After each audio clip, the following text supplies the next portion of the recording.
दिवस मोदींच्या काळातला हा संविधान हत्या दिवस आहे. आज मोदी मुंबई दौऱ्यावर आहे. गेल्या 10 वर्षातला मोदींच्या कारकिर्दीतला प्रत्येक दिवस हा संविधान हत्या दिवसच आहे. त्याच्यामुळे ते नक्की कोणता संविधान हत्या दिवस साजरा करतात ते पाहावं लागेल. या संविधान आणीबाणीच्या संदर्भात जर आपण म्हणाल तर आणीबाणीचं समर्थन करणाऱ्यांमध्ये राष्ट्रीय स्वयंसेवक संघ होता आणि हिंदू हृदय सम्राट बाळासाहेब ठाकरे सुद्धा होते. त्याच बाळासाहेब ठाकरेंचे फोटो लावून तुम्ही मतं मागतात, काही हे विसरू नका. फोटो काढा बाळासाहेबांचे. बाळासाहेबांनी इंदिरा गांधींना पाठिंबा दिला होता. हे अनुशासन पर्व आहे. देशाला शिस्त लावण्यासाठी अशा प्रकारची कठोर पावलं उचलायला पाहिजे. हे RSS आणि हिंदू हृदय सम्राट बाळासाहेब ठाकरे यांनी घेतलेली परखड भूमिका होती. याच्यावरती अमित शहा आणि मोदींचं काय म्हणणं आहे त्याने सांगावं. सर ये हिंदी में जानना चाहेंगे, जिस तरह से 25 जून को जो संविधान हत्या दिवस उनके पास कोई काम बचा नहीं है. 50 साल हो गए इमरजेंसी को, लोग भूल चुके हैं. इमरजेंसी आपातकाल क्यों लगाया गया? इस देश में कुछ लोग अराजकता फैलाना चाहते थे. रामलीला मैदान से खुला ऐलान हुआ था हमारे जवानों को, आर्मी को, कि सरकार के आदेशों का पालन मत करिए. पुलिस फोर्स को भड़काया जा रहा था कि सरकारी आदेश का पालन मत करो, उसे अराजकता कहते हैं. तो ऐसे में अगर अटल बिहारी वाजपेयी प्रधानमंत्री होते तो भी आपातकाल लगाते. ये देश की सुरक्षा का मामला था. कुछ लोग देश में बम बना रहे थे और जगह जगह पर बम विस्फोट कर रहे थे. ये सभी को मालूम है. और मैं आपको बताना चाहता हूँ, अमित शाह को आपातकाल क्या है पता नहीं. उस वक्त वो कितने साल के थे मुझे पता नहीं. जिस बाला साहब ठाकरे के आज वो गुणगान गा रहे हैं ना, वो नकली शिवसेना के साथ, हिंदू हृदय सम्राट शिवसेना प्रमुख बाला साहब ठाकरे ने उस वक्त इमरजेंसी को खुला समर्थन दिया था. खुला समर्थन. इंदिरा गांधी को खुला समर्थन दिया था. मुंबई में स्वागत किया था उस वक्त. RSS ने भी समर्थन किया था. लेकिन उसके बाद जनता पार्टी की सरकार आई. उनको नहीं लगा कि संविधान की हत्या हो गई. अटल बिहारी वाजपेयी की सरकार आ गई. उनको नहीं लगा कि संविधान की हत्या हो गई. चंद्रशेखर प्रधानमंत्री बन गए. उनको नहीं लगा संविधान की हत्या हो गई. तो ये कौन है टिकोजी राव? सर क्या मंशा लगती है इस तरह के दिन साजिद करने के लिए? क्योंकि इनके पास कोई काम नहीं है. ये लोगों को गुमराह करना चाहते हैं. उनके पास बहुमत नहीं है. लोगों ने उसको नकारा है. लोगों ने उसको हराया है. तो क्या बोल रहे ये लोग? उनका दिमाग ठिकाने नहीं है. आपने कहा कि मोदी कार्यकाल का हर दिन संविधान हत्या. डेफिनेटली आपातकाल की अगर बात करें तो 10 साल का हर दिन संविधान की हत्या के लिए माना जाएगा. ऐसा एक दिन भी नहीं जहां लोकतंत्र की रक्षा हुई. जिस तरह से कानून, सेंट्रल एजेंसी, भ्रष्टाचार, अराजकता इस देश में बढ़ गई है, तो दर दिन संविधान की हत्या ही है ना. नरेंद्र मोदी और उनके सरकार को इसलिए बहुमत नहीं मिला, ये लोग संविधान बदलना चाहते थे, संविधान की हत्या करना चाहते थे. इसलिए देश के लोगों ने उनको बहुमत नहीं दिया है. ये समझ लीजिए. तो महाराष्ट्र की राजनीति पे आप अपने मराठी में बोला है, पर हिंदी में जानना चाहिए जो कल नतीजे आए उस पर क्या आकलन है? क्या आकलन क्या है? जिसकी देखो, शिंदे गुट और अजित पवार के जो लोग हैं 40 या पर, उनके पास आंकड़ा था. बेईमान लोगों का एक ग्रुप है. अपने अपने गुट के बेईमान लोगों को चुन कर लाया. बीजेपी के पास 103 लोग थे, उसने अपने लोग चुनकर लाए. हमारे पास पर्याप्त संख्या नहीं थी, हमने 2 लोग चुनकर लाए. शिवसेना के पास 15 विधायक थे, फिर भी हमने हमारा उम्मीदवार खड़ा किया और हमने उनको जिताया. ये बताइए ना, ये क्या बोल रहे हैं? विजय, हमने इतना बड़ा विजय प्राप्त किया, उसमें क्या है? कुछ नहीं है. आपके साथी कांग्रेस के साथ ये तो आज नहीं, 7 लोग बेईमान हो गए ना. जब चंद्रकांत हंडोरी जी की चुनाव था 2 साल पहले विधान परिषद का, तभी ये 7 लोग टूट गए. ये 7 लोग सिर्फ कागज पर है, वो पहले से टूट चुके. एक एक विधायक को वोट देने के लिए 25-25 करोड़ दिए गए. 25-25 करोड़ और जमीन भी दी है. कल आप विधानसभा में अगर होते तो आपको पता चलता क्या भाव चल रहा है शेयर मार्केट जैसा. शीर्ष सर नेतृत्व सर के सर एक शीर्ष काल राज्य नेतृत्व को बताएंगे सरकारने सर एक इस बारे में जिहा आप? प्रसिद्ध केलाय. कांग्रेस के शीर्ष गणपतीमध्ये नेतृत्व को बताएंगे सर आप? राज्यातल्या नागरिकांना आनंदाचा शिधा देण्यात जाणार आहे. 560 कोटी खर्च केले जाणार आहेत आणि 8 दिवसात टेंडर प्रक्रिया राबवायची. राऊत सर. नोकऱ्या द्या नोकऱ्या लोकांना.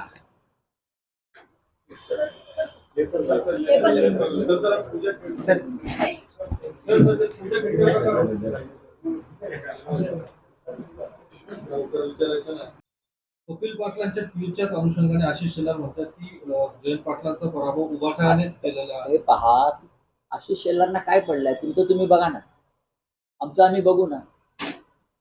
तुमचं पहा की तुम्ही महाराष्ट्रात तुम्ही लोकसभा कशी हारलात त्याच्यावर बोला. महाराष्ट्रात तुम्हाला जनतेनं धूळ चारली त्याच्यावर बोला. कालच्या स्थानिक स्वराज्य संस्थेमध्ये मुंबईमध्ये शिवसेना जिंकली, शिक्षक पदवीधर, त्याच्यावर बोला. तुम्ही हरलेला आहात.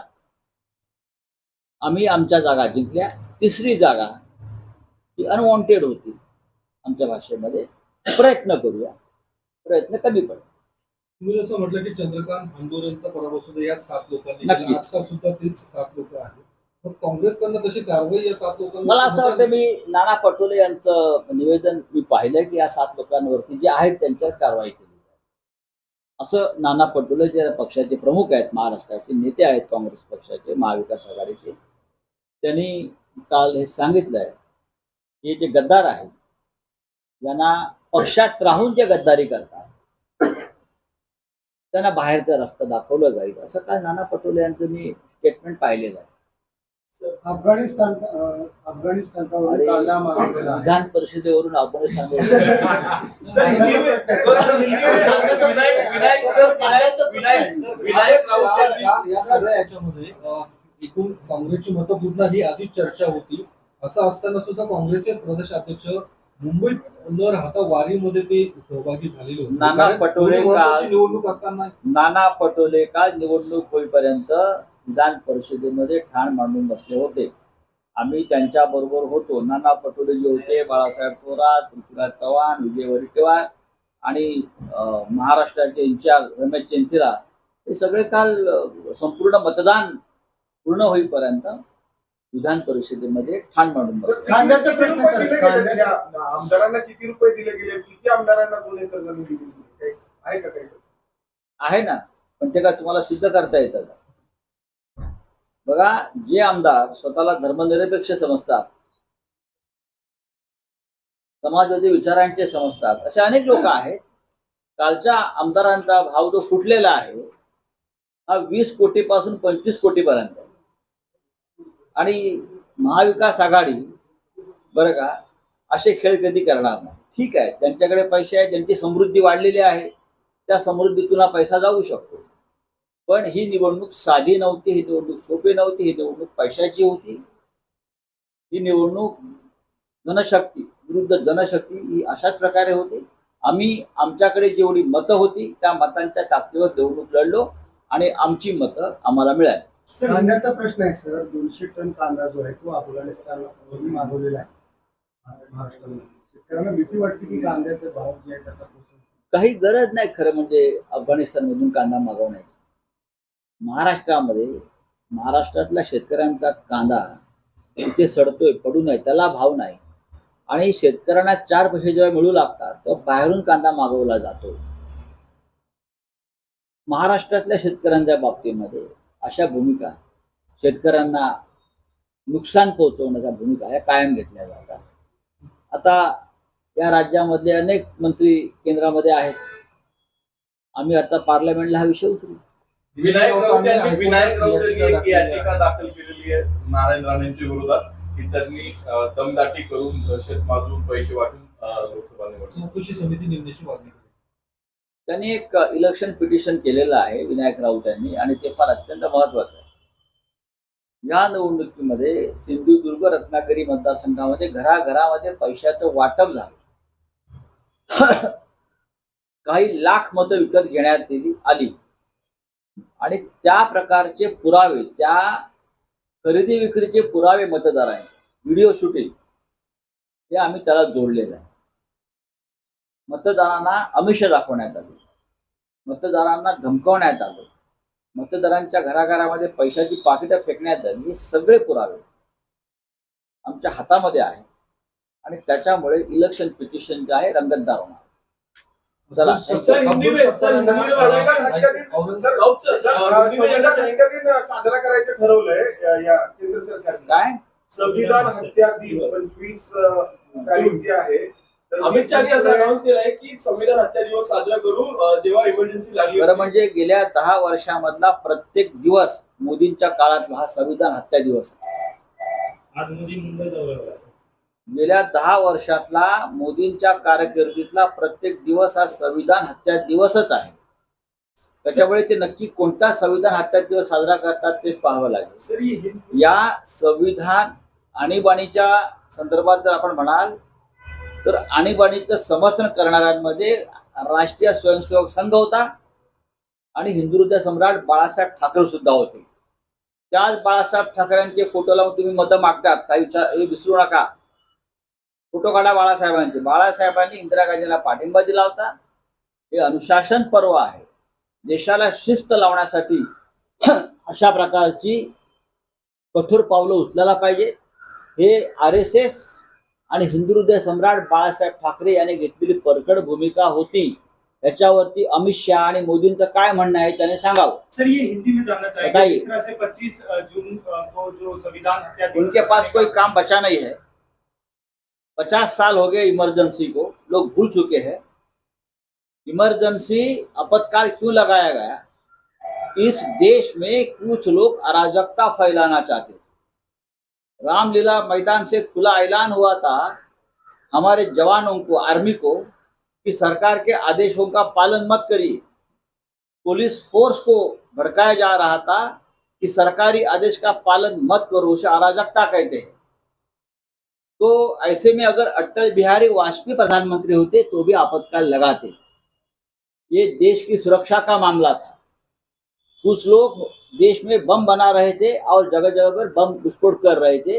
ये सभी को मालूम है और मैं आपको बताना चाहता हूँ अमित शाह को आपातकाल क्या है पता नहीं. उस वक्त वो कितने साल के थे मुझे पता नहीं. जिस बाला साहब ठाकरे के आज वो गुणगान गा रहे हैं ना, वो नकली शिवसेना के साथ. हिंदू हृदय सम्राट शिवसेना प्रमुख बाला साहब ठाकरे ने उस वक्त इमर्जन्सी को खुला समर्थन दिया था. हे महायुतीचे जे लोक आहेत त्यांनी अशा तऱ्हेने ते विजयाचा उत्सव साजरा करतायत जणू काय महाराष्ट्र जिंकला. ज्याला राजकीय ज्ञान आहे, अक्कल आहे, सामान्य ज्ञान आहे, तो त्या कालची जी निवडणूक झाली त्याचा अभ्यास केला तुम्हाला काय दिसेल? भारतीय जनता पक्षाच्या 103 आमदार आणि त्यांना काही पाठिंबा देणाऱ्या आमदारांनी त्यांचे लोक निवडून आणले. त्यांची तेवढी ताकद होती, त्यांनी निवडून आणले. शिंदे गट आणि अजित पवार गट हे विजयाचा कसला एवढा उन्माद करतायत? हे 2 गद्दार गट आहेत. त्यांनी आपल्या 2 गद्दारांना आपल्या मताच्या ताकदीवर निवडून आणले. ते आधीच फुटलेले आहेत. शिंदेचे काही 35-40 आमदार असतील, अजितदादा पवारांचे काही आमदार असतील. गद्दारांना निवडून आणण्यासाठी घेतलेली ही निवडणूक झाली निवडणूक. आणि महाविकास आघाडीला काय फटका बसला मला सांगा तुम्ही? काँग्रेसचा उमेदवार निवडून आणला.